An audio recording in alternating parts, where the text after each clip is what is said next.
नमस्कार मित्रांनो.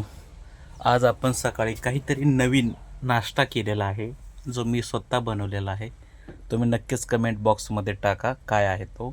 तो नाश्ता करून मी सकाळी बस पकडून आलो इंडोरन चौकामध्ये. या चौकामध्ये थोडीशी वाट पाहावी लागते कारण की आउटसाईडला आपल्याला जायचं होतं. तेवढ्यामध्ये एक रिक्षा आली. त्या रिक्षाला ₹10 दिले आणि आपण आपल्या कंपनीच्या पार्किंगच्या जवळ पोचलो. ही पार्किंग आहे. इथं भरपूर मोठ्या गाड्या उभ्या राहतात. आपली ही गाडी इथं लावलेली होतीच. आपल्याला ही गाडी घेऊन आपण निघालेलो आहे दिल्लीसाठी. आजचा प्रवास हा आपला दिल्लीचा आहे आणि दिल्लीसाठी आपल्याला 5,200-300 रुपये ॲडव्हान्स दिलेला आहे. 275 लिटर डिझेल. चाकणचं ट्रॉफिक पास करून आपण पोचलेलो आहे राजगुरुनगरमध्ये.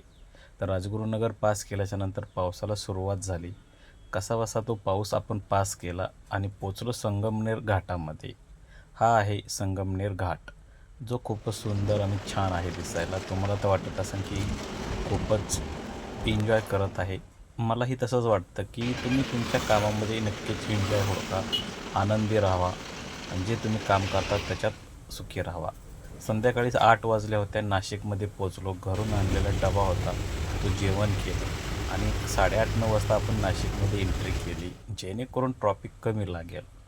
तर नाशिक आपलं रात्री पास झालं 10 वाजता आणि आपण पोचलो चांदोड घाटामध्ये. हा आहे चांदोड घाट आणि रात्रीचा प्रवास हा काही सुखाचा नसतो आणि शक्य असेल तर मी रात्रीची गाडी जास्त चालवत नाही. मॅक्झिमम 11, 11:30 किंवा 12 वाजेपर्यंतच गाडी चालवतो. त्यावेळेस मी नक्कीच कुठलाही नवीन एक हॉटेल जे मिळेल त्या हॉटेलला आपण गाडी लावून झोपण्याची तयारी करतो. आता बघा रात्रीच्या 12 वाजून 11 मिनटं झालेली आहेत. आज उशीर झाला झोपण्यासाठी, थोडं हॉटेल लांब असल्यामुळे. तर आज आपण रात्री याच हॉटेलला मुक्काम करणार आहे आणि सकाळी मॅक्झिमम 6 वाजता उठून आपण निघणार आहोत. रात्रीचा प्रवास शक्यतो टाळा आणि पहाटेची झोप नक्की घ्या.